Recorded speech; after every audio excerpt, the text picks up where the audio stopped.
Antes do vídeo começar, não hesite em se inscrever no nosso novo canal. No Cartoon Horror Show 2.0, você verá muitos vídeos e conceitos inéditos de terror, relatos paranormais reais enviados por inscritos, lives de terror com outros criadores e pré-estreias do Cartoon Horror Show. Somos 930 no momento em que estou gravando este vídeo. Façam o contador de inscritos explodir. Estou contando com vocês. Então, boa sessão para vocês.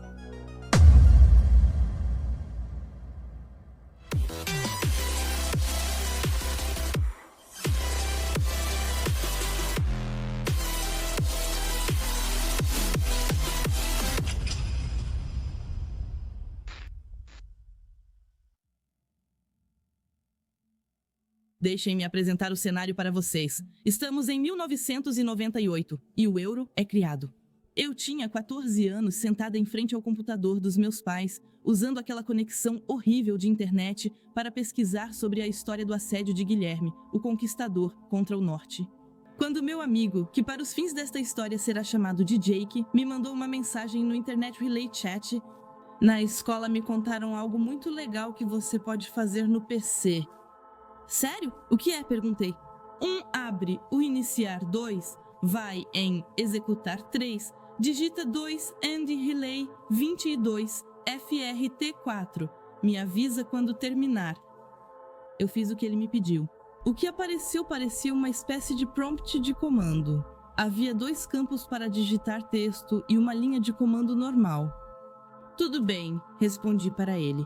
Escreva seu nome no campo. No segundo, escreva uma senha. Na outra parte, escreva Ortop Artileu US. Eu fiz exatamente o que ele me pediu.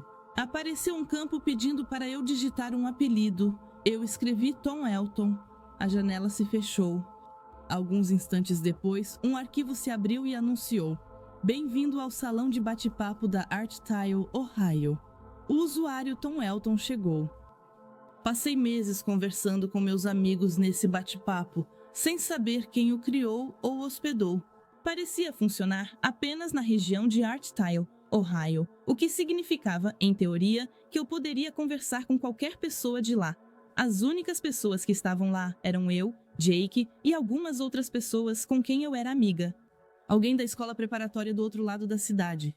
E alguém que uma vez fingiu trabalhar no suporte técnico da companhia de seguros. E foi embora após receber apenas a resposta: Você estuda em qual escola? Não entendo por que usamos isso em vez de uma sala de bate-papo comum.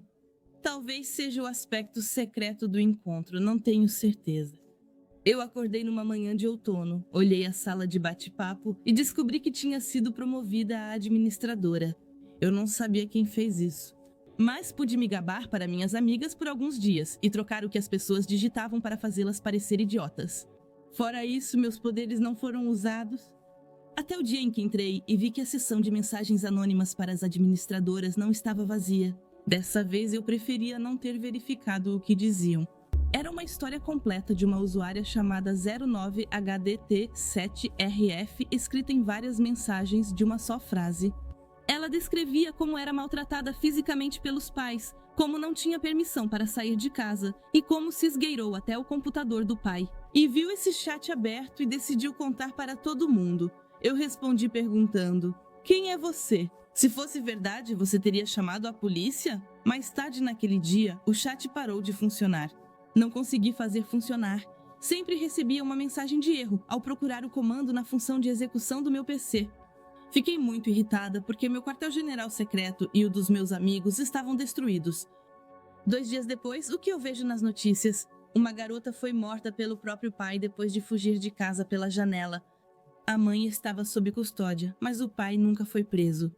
O computador da família possui documentos sobre crianças como Jake e Tom, detalhando como ele imaginava sua aparência e o que faria se as conhecesse. O que é horrível demais para ser descrito aqui. Até onde eu sei, esse homem nunca foi pego. Ele ainda está foragido hoje, se escondendo entre todos. Tenho certeza de que ele nunca será capturado. Tracy Blair era a filha mais velha de Tony e Kirk Blair. Todos diziam que a jovem era uma criança feliz e simpática, assim como em casa. A família, em crescimento, havia se mudado para uma casa maior e moderna do outro lado da cidade. Tracy ficou triste com a mudança e temia perder os amigos que fez. Mas uma vez que ficou claro que a maioria continuaria em contato, sua atitude mudou para melhor. Mesmo mantendo antigos amigos, ela não hesitou em fazer novos pela internet. Sua experiência com a internet estava apenas começando e ela teria que aprender rapidamente os muitos perigos que vinham junto. Apesar da desconfiança com estranhos, ela ainda era jovem e confiava nos colegas. Infelizmente, um desconhecido mal-intencionado usaria essa confiança a seu favor. Em uma manhã de 2015, Tracy sumiu de casa e nunca mais foi vista. Pelo que se sabe, ela havia tido contato recente com alguém. Ele fingia ser o namorado de 18 anos dela e conversavam em chats sobre animação japonesa. E o garoto fazia de tudo para que Tracy o encontrasse. Os históricos de chat mostram que ela estava muito relutante em fazer isso. Ela tentou várias vezes fazê-lo entender a gravidade da situação, especialmente em relação à sua idade. Tracy tinha apenas 14 anos na época e estava bem ciente do que um relacionamento entre eles poderia implicar. A jovem parecia mais interessada em fazer amigos do que em ter um relacionamento mais íntimo, mas ele não via os sinais dela. Em novembro, após meses de assédio, conseguiu o que queria. Tracy aceitou encontrá-lo cedo naquela manhã, antes da escola. Ela sabia que seus pais não seriam enganados e estava certa. A jovem claramente não fazia ideia do que a esperava. Tudo o que era querido para ela, exceto seu telefone celular, havia sido deixado para trás, então qualquer sinal de fuga foi descartado. Milhares de horas de trabalho policial foram dedicadas à investigação, e apesar de terem um longo histórico de conversas entre ela e o garoto desconhecido, a equipe de especialistas em informática ainda não identificou seu nome ou localização. A equipe duvida que muitos jovens de 18 anos, os conhecimentos avançados de informática desse indivíduo levam a equipe a pensar que seja um homem mais velho. Essa teoria se baseia em um caso parecido, onde um homem de meia idade fingiu ser adolescente. Esse homem também convenceu outra adolescente a encontrá-lo e no dia tentou sequestrá-la. Uma família que fazia piquenique perto ouviu os gritos da jovem e fez o homem fugir. Ele conseguiu escapar e ainda está em liberdade, no momento em que escrevemos estas linhas. As semelhanças entre os casos fizeram as autoridades acreditarem que Tracy era vítima do mesmo criminoso. Não se sabe quantas outras jovens caíram nesse truque. É quase certo que ele ou alguém como ele esteja online tentando ganhar a confiança de outra criança neste exato momento. Então, peço a todos vocês que eduquem seus filhos sobre os perigos da internet e monitorem os contatos deles online. Ele informou que segue trabalhando no caso de Tracy e espera encontrá-la sã e salva em breve. Enquanto isso, a segurança dos seus próprios filhos deve ser a principal preocupação. Se souber algo sobre o desaparecimento de Tracy, contate as autoridades locais, conforme pedido dos detetives.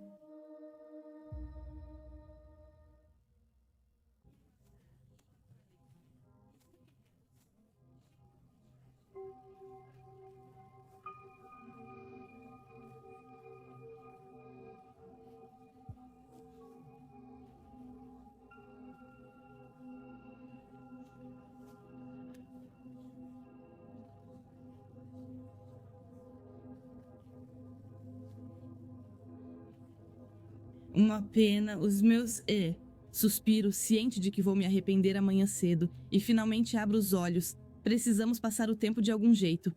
Faltam 2h30 para a escola, o que sugerem que tal World of Tanks. Pensei por um momento, mas World of Tanks não era meu tipo de jogo. Eu preferia jogar Rainbow Six Siege, mas ninguém mais no meu grupo gostava dele. Eles achavam o jogo lento e pouco divertido. Nada de World of Tanks é muito cru e não vale a pena pelos tanques. Cara, eu concordo. Podemos fazer uma chamada em grupo. Estou cansada de digitar. Não, minhas orelhas estão doendo de tanto usar esse fone por 8 horas e eu não quero ouvir vocês falando no fone. Eu só quero jogar. Sem som, tá bom? Martin entrou no chat. Quem é esse Martin? Eu não faço ideia de quem o convidou. Não fui eu. Ei, Martin, quem é você? Martin está digitando. Olá, amigo. Olá. Ok, qual de vocês está usando outra conta? Eu não gosto de pegadinhas, mas foi uma boa tentativa. Ei, cara, não fui eu. Não, eu também não. Expulsa ele, se for o caso. Sim, cuido disso. Uso o mouse e clico no nome do Martim. O que apareceu foi um perfil sem nome, sem bio e com uma foto de perfil preta. Descobri que a conta foi criada poucos dias antes. Ok, sério, quem diabos é? A conta foi criada há alguns dias. Não fui eu, cara. Ei, vira agora pra gente poder jogar alguma coisa. Tá bom, tô realmente curiosa pra saber qual de vocês fez isso. Cliquei com o botão direito em Martin, selecionei excluir e saí do menu. Agora ele já deve ter saído. Deve ter sido Legend, cara. Martin está digitando. Sério, é um de vocês. E se não contarem, excluo vocês. A chamada em grupo começou. Quase caí da cadeira ao notar que meus alto-falantes não estavam no mudo. O toque repentino me pegou de surpresa. Rapidamente coloquei os alto-falantes no mudo e me virei de volta para a tela. Martin, ela é My Legend e outra pessoa está ligando. Eu comecei a ficar preocupada. Estava estranho demais para ser ignorado. Tentei excluir Martin de novo, mas não funcionou. Confusa, olhei para a janela de chamada. Não importava quem fosse. Decidi que eu precisava pelo menos fingir por enquanto. Eu movi o mouse até o botão verde e cliquei. O texto da sala de bate-papo foi substituído pela tela de chamada. Mostro a foto de perfil dos meus 2 amigos e a preta e única que Martin tinha. Conectei rápido meu fone e coloquei nas orelhas. O som de alguém respirando no microfone foi isso que eu ouvi quando coloquei meu fone de ouvido. Era extremamente alto. Como se a pessoa tivesse o microfone colado na boca. O microfone claramente não tinha filtro anti-ruído, porque a respiração era forte e distorcida. Abaixe rapidamente o volume porque a respiração me deu dor de cabeça. Ouvi minhas 2 amigas conversando ao fundo, mas não entendi o que diziam. Depois de um tempo, minhas amigas desligaram. Colocando minha mão no mouse, movi-o até o botão vermelho para desligar, mas fui interrompida por uma mudança. De repente, a foto de perfil preta sumiu, dando lugar a um ícone de carregamento. Martin estava ativando a câmera. Aqui está algo que você precisa saber sobre mim. Toda vez que vejo algo na internet e fico em dúvida, eu faço perguntas. Quando vejo um vídeo supostamente assombrado, costumo usar lógica simples e muitas vezes dou risada. Mas o que eu vi era completamente diferente. Não era uma farsa. O que eu vi era real. O ícone de carregamento sumiu e apareceu uma imagem preta. Foi a primeira coisa que vi.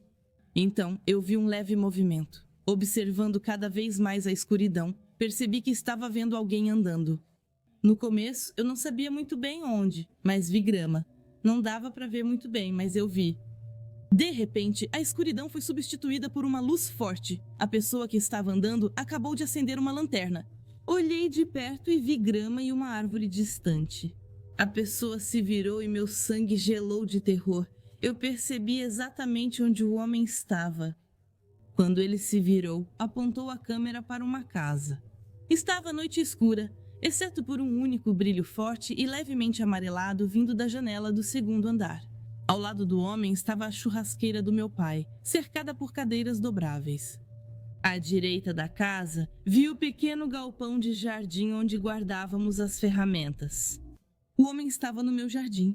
Levantei da cadeira e desci para verificar se as portas da frente e do jardim estavam trancadas. Ao ver que estava, subi de novo e olhei para a minha tela. Rolando as inúmeras mensagens dos meus amigos perguntando se eu estava bem ou se eu estava dormindo. Depois, vi uma mensagem de Martim. Estou indo para casa agora. Olho para a janela do meu quarto que dá para o jardim. Meu jardim estava quase vazio, com quase nada além de uma árvore no meio. Na árvore estava um homem muito alto, mas magro. Esse homem não usava quase nada além de um jeans rasgado e uma camisa. Ele deve ter ligado as luzes do jardim com sensor de movimento, pois agora tudo estava iluminado. Eu podia ver quase cada detalhe, e o que vi me deixou apavorada.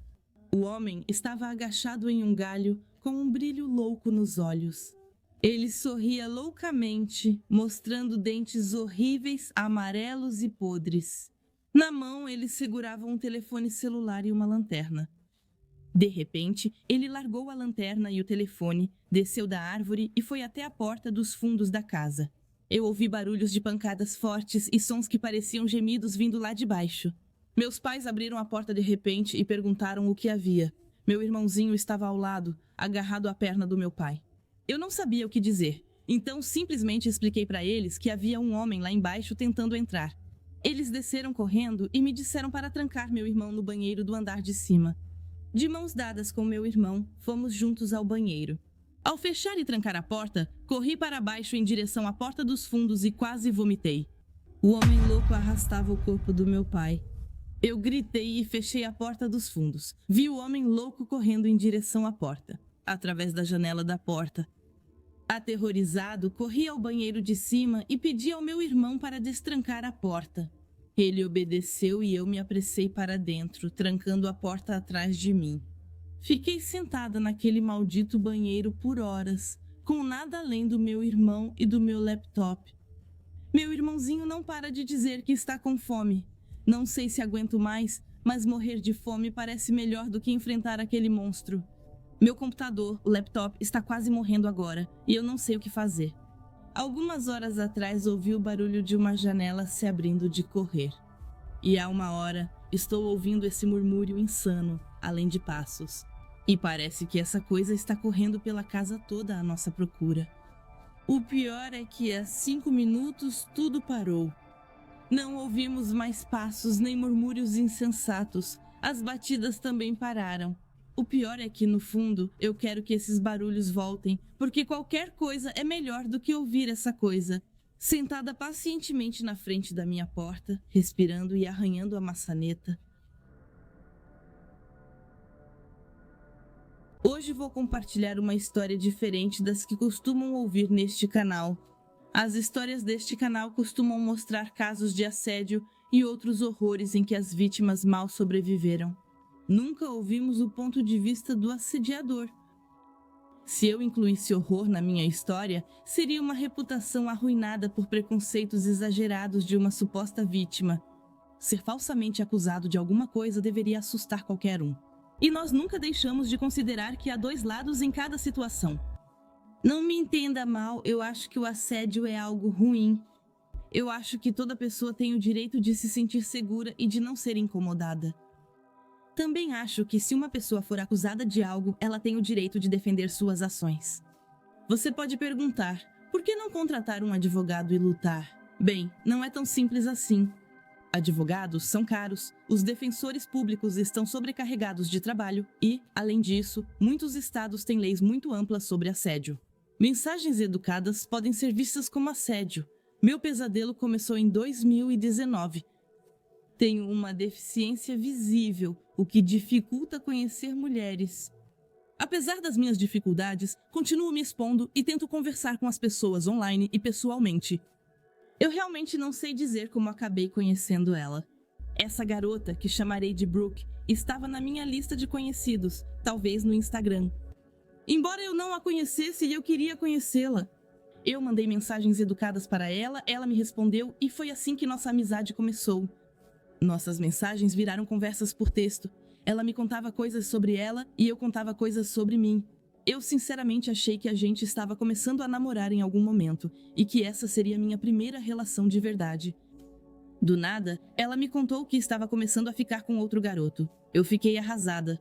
Eu custava a acreditar, mas mantive a calma e achei melhor ser amiga dela. Com o tempo, o namorado dela ficou muito hostil comigo e eles até terminaram várias vezes. Foi uma confusão total. Pelas mensagens, ela me contou sobre seus problemas de saúde mental. Ela me perguntou se eu já tinha pensado em morrer e também me contou sobre o histórico dela com dependência química. Ela também me disse que tinha pesadelos constantes em que um homem invisível a perseguia. Honestamente, eu estava bastante assustada, mas como eu mesma já tive problemas, não ia abandoná-la. Eu seria hipócrita se fizesse isso. Planejamos rapidamente nos encontrar no aniversário dela, mostrando nossa proximidade. Como tudo de bom na vida, isso precisa acabar. Nada é eterno. Brooke me mandou uma mensagem um dia e disse bem claramente que o Espírito Santo não dava bons sentimentos para ela sobre mim. Eu fiquei perdida. Qualquer pessoa normal teria terminado essa conversa, porque essa mensagem provavelmente teria sido um sinal de alerta para qualquer um. Mas eu tenho que admitir que eu estava desesperada. Meus esforços para tentar consertar as coisas com ela não a convenceram e ela decidiu me bloquear. Tenho vergonha de admitir, mas eu mesma tenho problemas mentais e acho que o fato de ela me bloquear me fez surtar. Tentei enviar um e-mail para ela explicando o quanto eu estava magoada, mas ela não respondeu. Eu estava devastada. Ficava acordada a noite toda esperando que ela me respondesse, mas ela nunca respondeu. Eu sei que nesse ponto da história, provavelmente pareço uma perdedora obcecada. Ainda acho que minhas ações não eram de perseguidora, porque eu nunca a ameacei e não fiz nada que pudesse assustá-la. Eu só estava tentando resolver um problema. Não é isso que as pessoas que têm amizades deveriam fazer? É difícil criar laços por causa da minha deficiência. Então eu fazia o meu melhor para me apegar ao que parecia ser um vínculo precioso na minha vida, e ela nunca me disse explicitamente para parar. Preciso ser clara, eu não mandava mensagens para ela todos os dias. No máximo, eu mandava mensagens a cada 2 semanas. Após 3 meses, Brooke finalmente falou algo. Ela não explicou o que aconteceu ou estava errado, apenas mandou eu parar. Eu estava tão confusa, só queria uma explicação.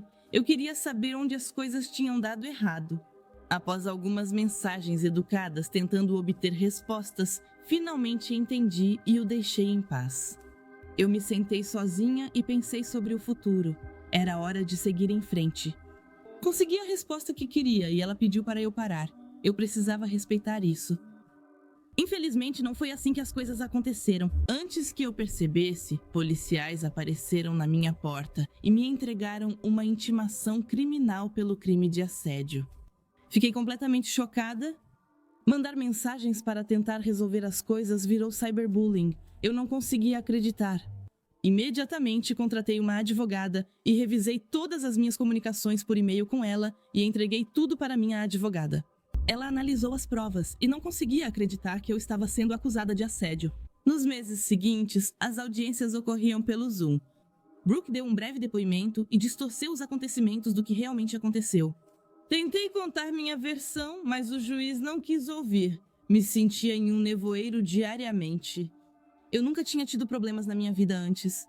Os trolls que me assediavam online começaram a espalhar o boato de que eu era uma perseguidora. Eles me enviavam e-mails e zombavam da minha situação atual. Eu é que estava sendo assediada. Minha autoconfiança foi sumindo e eu duvidava se conseguiria conversar com alguém novamente. Se eu simplesmente dissesse oi para outra garota, será que ela se viraria e mentiria dizendo que eu também a estava assediando?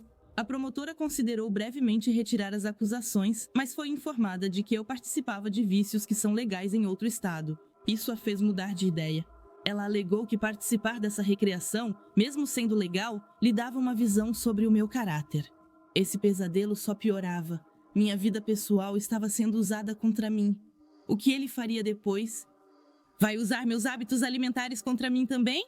Quando a situação saiu do controle, precisei tomar uma decisão difícil e me declarei culpada. Muitos acham que, ao se declarar culpado, a pessoa realmente é culpada. Acho que as pessoas que têm esse ponto de vista nunca estiveram em uma situação como a minha.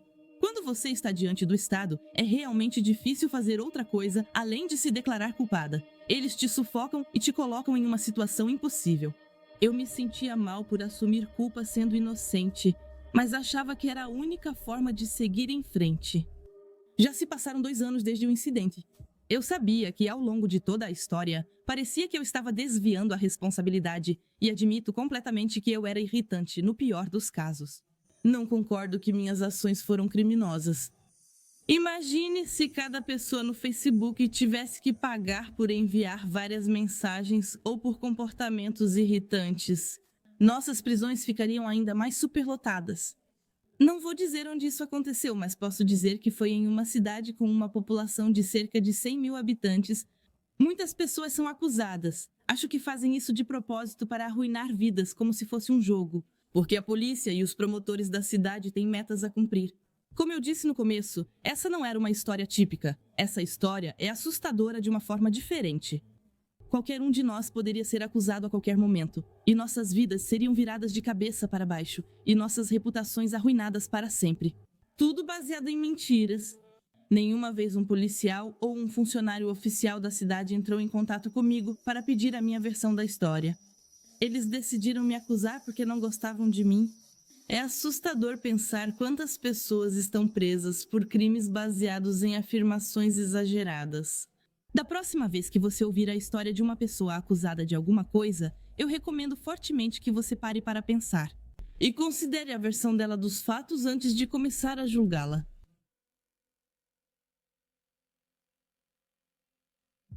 Já faz alguns anos agora. No final de agosto de 2019, para ser exata, eu tinha me mudado para um apartamento em outra cidade. Minha mãe, com quem eu morava na minha cidade natal, faleceu de câncer. Me mudei para cá com meu namorado e mais um colega de quarto. Todos gostamos muito daqui. A localização é excelente, a 15 minutos de bicicleta da minha universidade, em uma praça com supermercado, farmácia e restaurante. Então, basicamente, temos tudo de que precisamos para sobreviver. Após 1 ou 2 meses morando aqui, alguém começou a tocar minha campainha sempre às 23h05 de forma semi-regular. Às vezes diariamente, outras a cada 2 dias, uma vez por semana ou até a cada 2 semanas. Sempre acontece por volta das 23h05 e nunca recebo resposta ao perguntar quem é no interfone. Com uma exceção que explico depois. No início, pensei que eram amigos de um vizinho que tocaram a campainha errada. Mas depois da 4ª vez, mais ou menos, comecei a desconfiar. Depois dessa 4ª vez, comecei a perceber que isso sempre acontecia, por volta das 23h05, podendo variar alguns minutos. Meu namorado e minha colega de quarto trabalham em bares e normalmente só chegam em casa após as 2h da manhã. Sempre que isso acontecia, eu estava sozinha em casa e, com o tempo, comecei a me assustar de verdade. Quando contei pela primeira vez, eles ignoraram e disseram que a pessoa só digitou o número errado no interfone, como eu pensei no começo. Mas quando eu disse para eles que isso acontecia regularmente, e às vezes até todos os dias, eles não acreditaram muito em mim e acharam que eu estava só paranoica e assustada. E uma noite, quando a campainha tocou de novo, eu atendi o interfone perguntando quem era e ouvi uma respiração pesada. Eu estava muito assustada. Sozinha em casa de novo, continuei perguntando quem era e o que queriam. Eu não conseguia saber se era um homem ou uma mulher quando ouvi um murmúrio estranho ou um sussurro seguido de um silêncio mortal. Eles deviam ter ido embora. Eu tranquei a porta do meu apartamento com 2 voltas depois disso. Eu estava tão assustada e apavorada. Felizmente, minha colega de quarto chegou mais cedo, cerca de 30 minutos após a campainha. Ele percebeu o quanto eu estava abalada. Com a crise da pandemia, minha colega de quarto e meu namorado perderam o trabalho. Agora eles testemunham a campainha familiar. É comum tocarem a porta entre 23h e 5h. Eles confiam em mim e acham isso bem estranho e sinistro. Temos uma varanda voltada para a entrada do prédio, mas há uma loja abaixo com o toldo sempre aberto. Assim, a porta fica parcialmente bloqueada. Sempre que a campainha toca, meu namorado, meu colega de quarto e eu vamos à varanda para ver alguém, mas nunca conseguimos. Perguntei aos vizinhos se tocavam tanto a campainha deles, mas todos disseram que não, que isso nunca tinha acontecido. Há semanas, minha colega resolveu investigar. Saiu do prédio às 23h e ficou do outro lado da rua. Ela fingiu fumar enquanto vigiava a porta. Disse ter visto um homem suspeito rindo ao redor do prédio. Ele diminuiu o passo de maneira significativa assim que se aproximou da nossa porta. Quando ele viu minha colega de quarto olhando, saiu rapidamente. Não temos certeza absoluta de que era o tocador de campainha, mas foi muito suspeito. Nossa campainha não tocou à noite desde aquele dia. Espero que isso pare agora, mas existe a possibilidade de que volte a acontecer em algumas semanas.